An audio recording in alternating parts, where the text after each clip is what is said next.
Which of these emotions are welcome at the divorce table? All of them. Because your emotions are worthy, and so are you.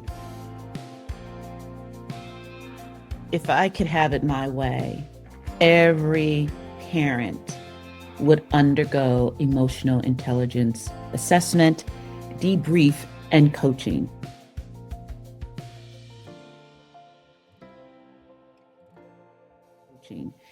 Because the children are caught right in the middle, and somehow or another, trauma from their parents' behavior will come out in some way. This fear that parents carry that they're going to lose their children's love, lose their child's attention. And so there's this battle for their affection, their love, and it can get really ugly.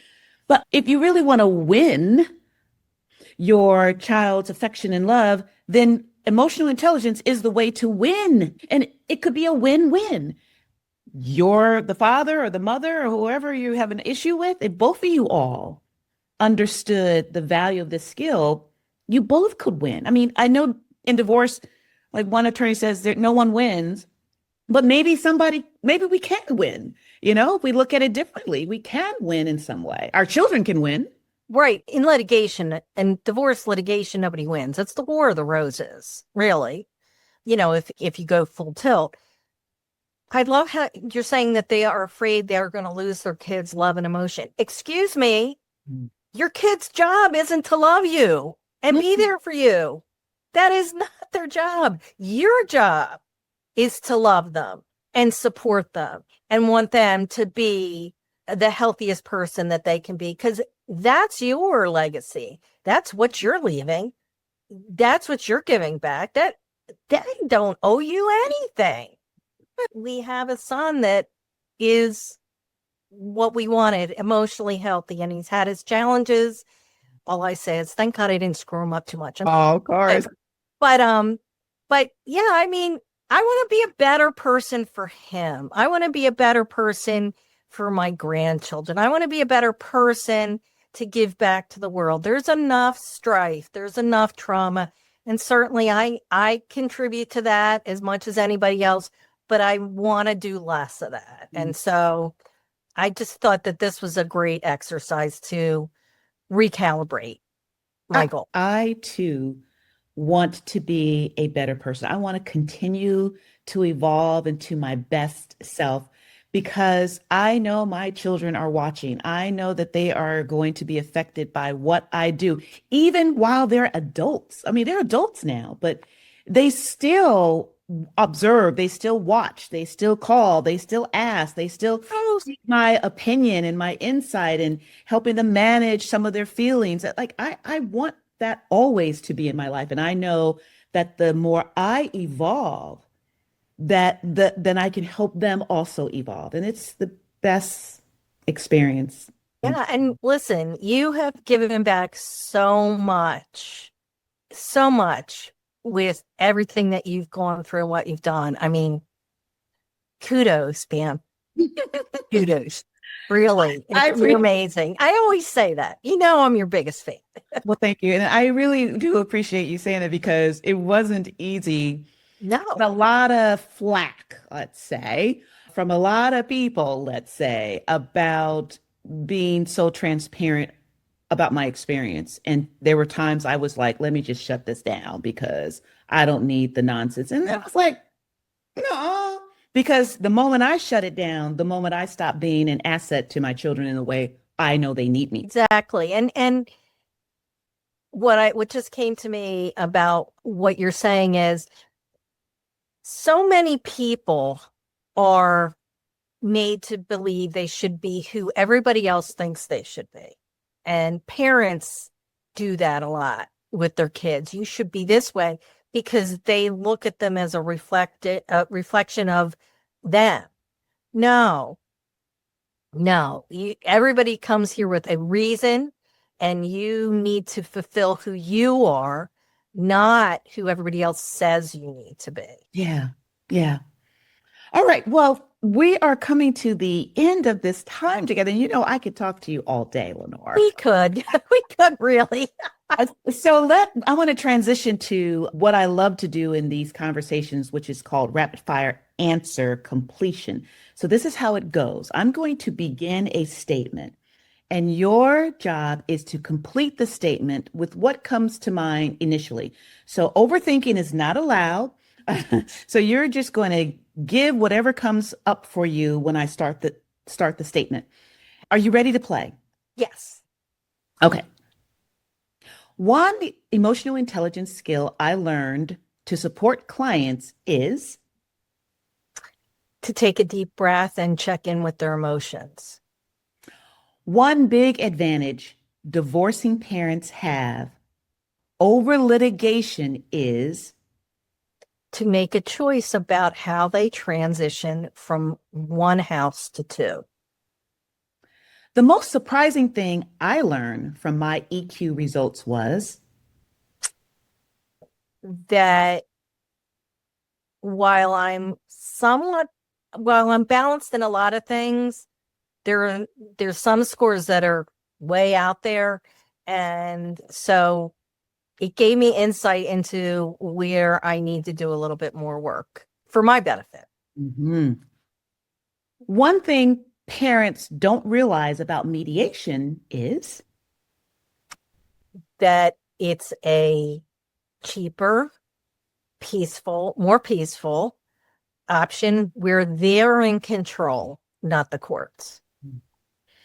and the last one, the most rewarding part of being a mediator and attorney mediator is Being part of the solution instead of part of the problem, and helping what's called the walking wounded heal. oh, I love that. You are a healer, aren't you?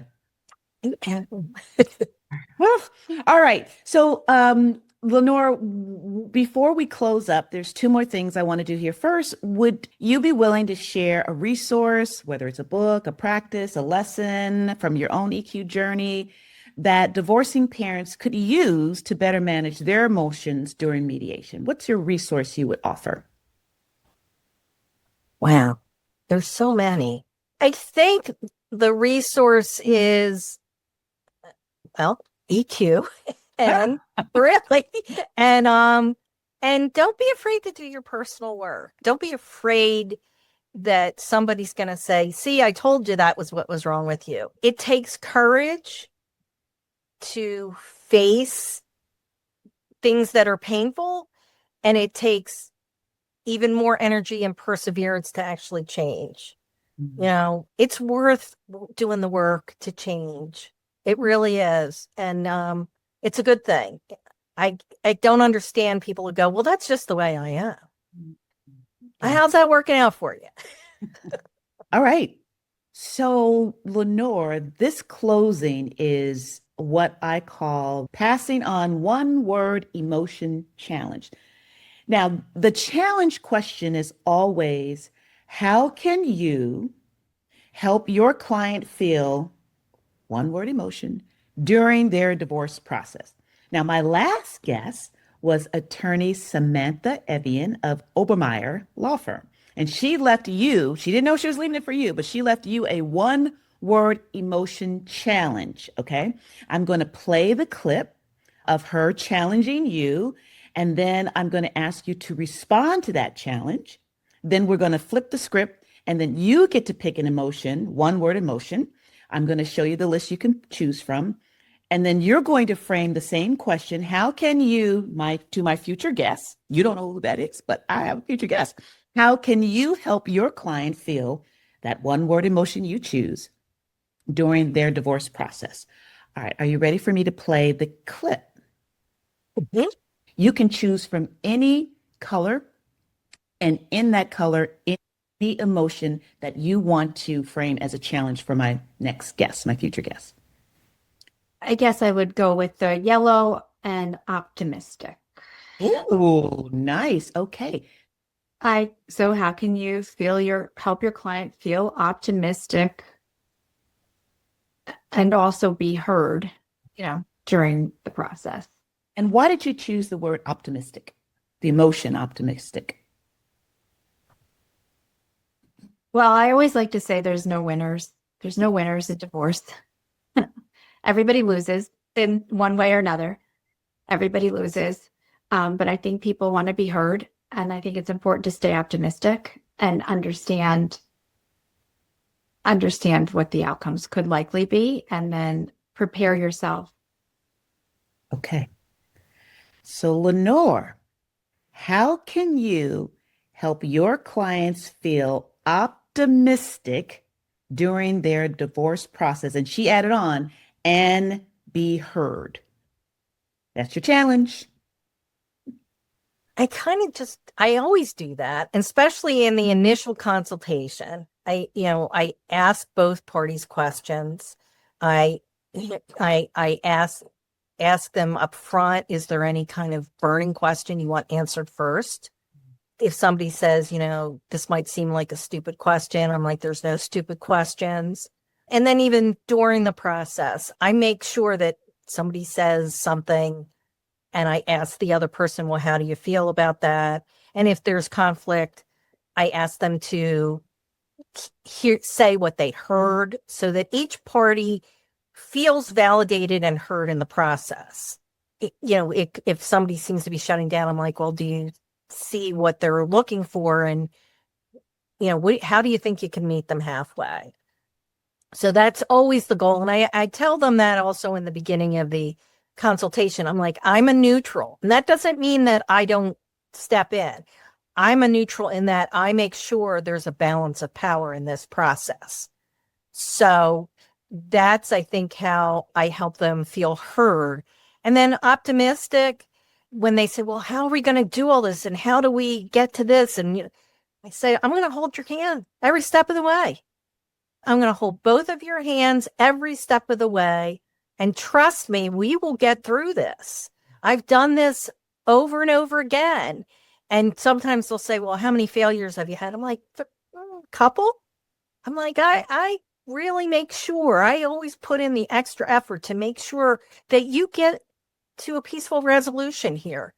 So I think that presentation allows them to be optimistic. It gives them reasons to feel they can make it through this process without the trauma of litigation. Nice. Well, it is your turn now to present your one-word challenge to my future guests. Can you see the mood meter list? Yes. Okay, so just for all to see, this list of the multiple moods are categorized based on energy. So we've got high energy, high pleasantness in the yellow, low energy, high pleasantness in the green, low pleasantness, low energy in the blue, and low pleasantness, high energy in the red. So Lenore, looking at this, what one word emotion are you going to choose to challenge my future guests? Hopeful. Okay, hopeful. That is a pleasantness. So we're going to go over to the pleasantness section. High energy, high pleasantness, hopeful. Very well. So now it is your turn to frame the question. Okay. So how I love the word hope. It's one of my favorite poems by Emily Dickinson. Hope is the thing with feathers that perches in the soul and sings the tune without the words and never stops at all. So how can you help your client remain hopeful when emotions are high and things seem a little dark? Like, how can you give them hope that there's a rainbow after the storm, and that somehow things will work out in this process, as painful as it might be?